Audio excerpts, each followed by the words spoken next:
everybody, welcome back to my channel. If you're new here, my name's Sharelle. I'm a health anxiety therapist and an ex-health anxiety sufferer myself, and I just wanted to come on here today, and I know that the title is pretty clickbaity, but I've started twitching again recently, and I wanted to talk about it and let you guys know my thoughts, my feelings, and the reasons why I know I'm twitching again. So I've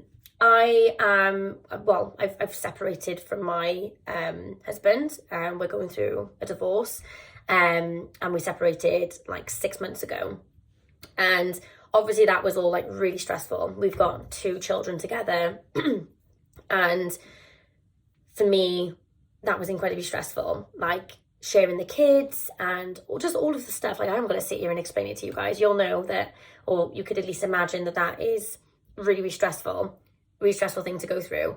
And because of that, my nervous system has obviously been very dysregulated. So in the last couple of months, I've had loads of different symptoms. I mean, I've had this like cough that's gone on for like 3 months. I've had like really bad IBS flares. I've had like weird symptoms again, like tingling and numbness, and I've been twitching. So it's been like all over my body. And I can say, hand on heart, none of these symptoms scare me. I expect them.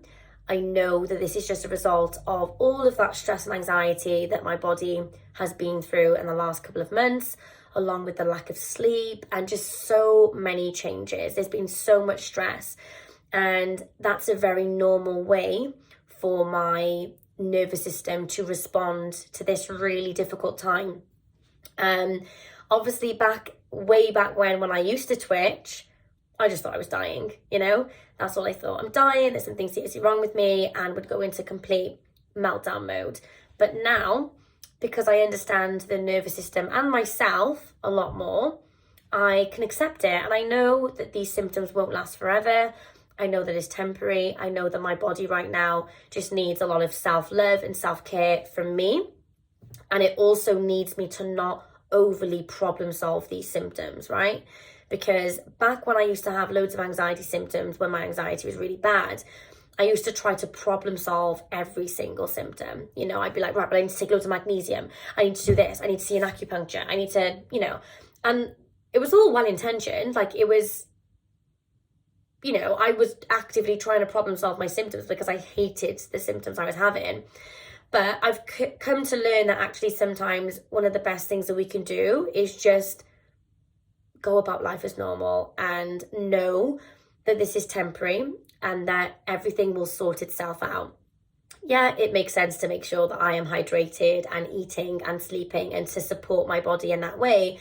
But I also don't need to kind of delve into the world of maybe magnesium load right now, maybe this, maybe that, because that in itself is another stressor and causes more hyper awareness of my symptoms and more hypervigilance and just more problem solving and stress. So it's something that I know that within a couple of weeks, couple of months, it'll all settle down. And sometimes, you know, it's like a delayed response as well. So these symptoms didn't happen straight away. It was more kind of like 2 months into it. And I see this all the time with my one-to-one clients.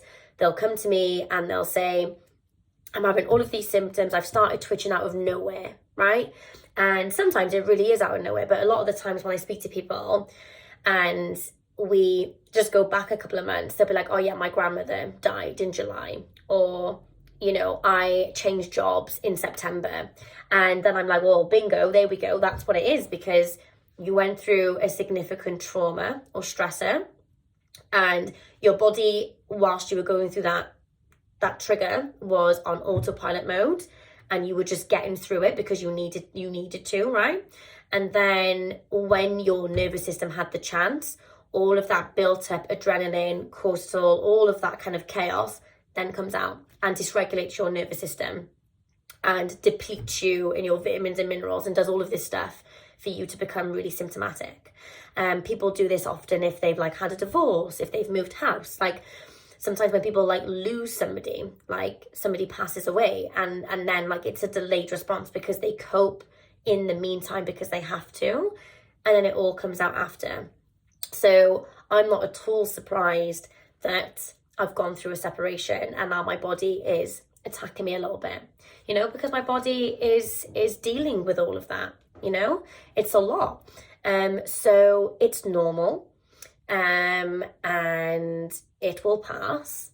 And one of the quickest ways that we can let it pass is just to let it do its thing and carry on as life as normal, and make sure that we're not doing anything to self-sabotage and to make it worse, and to absolutely stay away from any safety behaviors, which would be Googling your symptoms, checking your symptoms or checking your body, seeking excessive reassurance or avoidance. And nowadays, because I don't do any of those things, even though I'm twitching, I'm literally twitching now, like as we speak, I can feel my legs twitching. So even though I'm twitching head to toe, it's not having a negative impact on my life. It's just a bit annoying, to be honest, especially when I'm trying to sleep at night. But it's not having an impact on like my mental health. And that's because I'm not feeding it. I'm not feeding the fear, you know? So I just wanted to come on here and let you guys know that, because my goal with my YouTube channel was always to be honest and transparent and keep it real and give you updates. You know, I hate when people like really cryptic and stuff. Like I'm just gonna tell you what it is. So that's what I wanted to let you guys know. For those of you who only follow me on YouTube and are not on Instagram, I have so much content on Instagram. So if you do have an Instagram account, find me on there, because I'm posting almost daily. But the best way to have therapy with me or join my workshops or just have all the info is to join my newsletter. So if you join my newsletter, every single Monday you will get a newsletter from me, and I'll be letting you know about all the different things I've got coming up, and I'll write you a little message as well, something to kind of maybe inspire you for the week ahead. So the link that I pop below in the description of this video will have everything that you need, access to the newsletter, the workshops, the therapy, everything will be on there. So I'll pop that below. But take care, everybody. I hope that you're having a really good weekend, and I'll see you soon. Bye.